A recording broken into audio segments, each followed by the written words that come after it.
अफसोस। तो चलिए आज इसी प्रॉब्लम को समझते हैं और कुछ ऐसे रूल्स जानते हैं जो हमें एक अलग ही लेवल पर ले जाएंगे। ये आवाज ये हम सब के मन से कभी ना कभी तो जरूर आती है। बस यार आज नहीं पढ़ना, या फिर आज जिम छोड़ देते हैं। और फिर कुछ घंटों बाद जब पूरा दिन निकल जाता है तो एक गिल्ट होता है, एक अफसोस कि अरे यार एक और दिन ऐसे ही बर्बाद हो गया। और अगर किसी को लगता है ना कि सिर्फ स्टूडेंट्स या हम जैसे युवाओं की परेशानी है, तो वो बिल्कुल गलत है। सुनिए, 43 रिसर्च स्टडीज की एक मेटा एनालिसिस में पता चला कि प्राइवेट ऑफिस में काम करने वाले प्रोफेशनल लोग भी 30 से 60% तक अपने जरूरी काम टालते हैं। हाँ, सही सुना आपने, वो लोग जिनकी सैलरी सीधे उनकी परफॉर्मेंस से जुड़ी होती है। तो मतलब ये हम सबकी कहानी है। तो सवाल यह है कि आखिर ऐसा होता क्यों है? लगातार कोई काम करना इतना मुश्किल क्यों लगता है? रूल्स को समझने से पहले हमें इसका सबसे बड़ा कारण समझना होगा, और वो कारण है कि शुरुआत में कंसिस्टेंसी के रिजल्ट्स दिखते ही नहीं हैं। देखिए, असल जिंदगी में ना प्रोग्रेस की लाइन एकदम सीधी नहीं होती। जब कोई नया काम शुरू किया जाता है तो कई दिनों, हफ्तों या शायद महीनों तक कोई खास फायदा नहीं दिखता। रिजल्ट्स एकदम इनविजिबल होते हैं, और बस यहीं पर ज्यादातर लोग हिम्मत हार जाते हैं।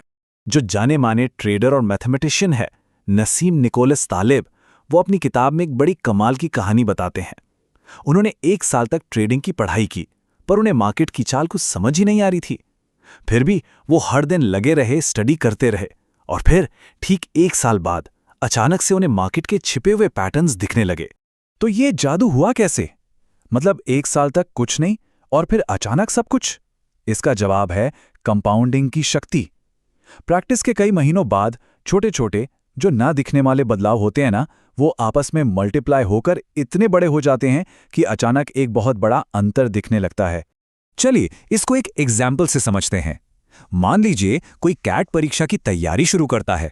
शुरू में एक सवाल हल करने में लगते हैं 90 सेकंड, लेकिन 6 महीने की लगातार प्रैक्टिस के बाद वही सवाल 60 सेकंड में होने लगता है। ये जो 33% का इंप्रूवमेंट है ना, ये कोई रातों रात नहीं हुआ। ये हर दिन की गई मेहनत, पढ़ने की स्पीड, कैलकुलेशन और कॉन्सेप्ट्स में हुए छोटे छोटे सुधारों से मिलकर बना है।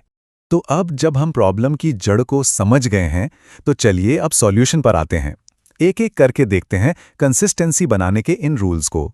तो रूल नंबर 1 है, कंसिस्टेंसी को दिन की पहली प्रायोरिटी बनाओ।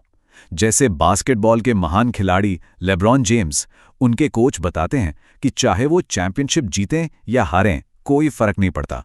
उनकी आंख खुलते ही पहली प्रायोरिटी होती है अपनी ट्रेनिंग, डाइट और डेली रूटीन। बाकी सब कुछ वो इसके बाद आता है।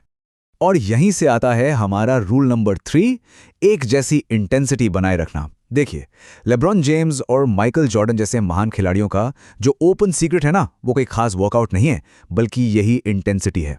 वो हर एक ट्रेनिंग सेशन में अपनी पूरी जान लगा देते हैं, और सबसे बड़ी बात, वो ऐसा सालों से करते आ रहे हैं। अब आता है रूल नंबर 4, जो शुरुआत करने की सबसे बड़ी मुश्किल को तोड़ता है। अपनी पूरी एनर्जी सिर्फ उस जगह पर पहुंचने में लगा दो। मतलब अगर जिम जाना है तो बस जूते पहनो और जिम पहुंच जाओ। वर्कआउट के बारे में सोचना ही नहीं है। और एक बार वहां पहुंच गए तो खुद से कहो, मैं बस 15 मिनट करूंगा। यकीन मानिए, ज्यादातर समय 15 मिनट के बाद आप खुद ही पूरा काम कर लेंगे। अच्छा, अब उस मोमेंट की बात करते हैं जिसका सामना हम सब करते हैं। जब हमारी चेन टूट जाती है, जब हम एक दिन मिस कर देते हैं, तब क्या करना चाहिए? देखिए, कंसिस्टेंसी ना अपने आप से किया गया एक एग्रीमेंट है, एक वादा है अपने फ्यूचर सेल्फ से कि बेहतर कल के लिए ये काम हर दिन किया जाएगा। और जब ये एग्रीमेंट टूटता है तो सिर्फ एक दिन का काम नहीं छूटता, बल्कि खुद पर से भरोसा भी टूटता है। और बस इसीलिए तो दोबारा शुरू करना इतना मुश्किल हो जाता है। तो यहां आता है हमारा पावरफुल रूल नंबर 5, एग्रीमेंट पर फिर से बातचीत करो। मतलब जब भी लगे कि एग्रीमेंट टूटने वाला है तो तुरंत अपने साथ एक नई डील करो। जैसे अगर आज 1 घंटा कम पढ़ पाए तो खुद से वादा करो कि ठीक है, मैं कल 30 मिनट एक्स्ट्रा करूंगा। और इस नई डील को पक्का करने के लिए तुरंत फोन में अलार्म लगा लो। और यह शायद सबसे जरूरी नियम है, कभी भी 1 दिन के ब्रेक को 2 दिन का ब्रेक मत बनने दो। देखिए, 1 दिन का ब्रेक चल जाता है, लाइफ है, कभी कभी हो जाता है, लेकिन किसी भी हालत में इसे लगातार 2 दिन तक नहीं खींचना है। Never miss twice.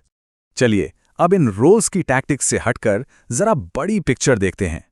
10 साल, 10 साल की कंसिस्टेंसी आखिर किसी की जिंदगी में क्या कर सकती है? बिल गेट्स का ये मशहूर कोट इस बात को एकदम परफेक्ट तरीके से बताता है। हम लोग ना 1 साल में क्या क्या कर लेंगे इसके बड़े बड़े प्लान बनाते हैं, लेकिन हम ये अंदाजा भी नहीं लगा पाते कि 10 साल तक लगातार की गई छोटी छोटी आदतें हमें कहां से कहां ले जा सकती हैं। बस जरा सोचकर देखिए, अगर सिर्फ इन कुछ आदतों को, जैसे अपने लॉन्ग टर्म गोल्स लिखना, रोज मेडिटेशन करना या हर दिन 3 घंटे फोकस्ड प्रैक्टिस करना, अगर इन्हें हर दिन पूरी शिद्दत से किया जाए तो क्या होगा? ये छोटी छोटी आदतें आपके सबकॉन्शियस माइंड को, यानी आपके अवचेतन मन को पूरी तरह से रीप्रोग्राम कर सकती हैं। ये आपकी पूरी जिंदगी बदल सकती हैं। तो आखिर में सवाल बस एक ही बचता है, वो कौन सी एक छोटी सी आदत है जिसे अगर अगले 10 साल तक लगातार किया जाए तो वो एक ऐसी जिंदगी बना सकती है जिसके बारे में आज शायद सोचना भी मुश्किल हो? इसका जवाब शायद हम सबकी कल्पना से भी बहुत बड़ा हो सकता है।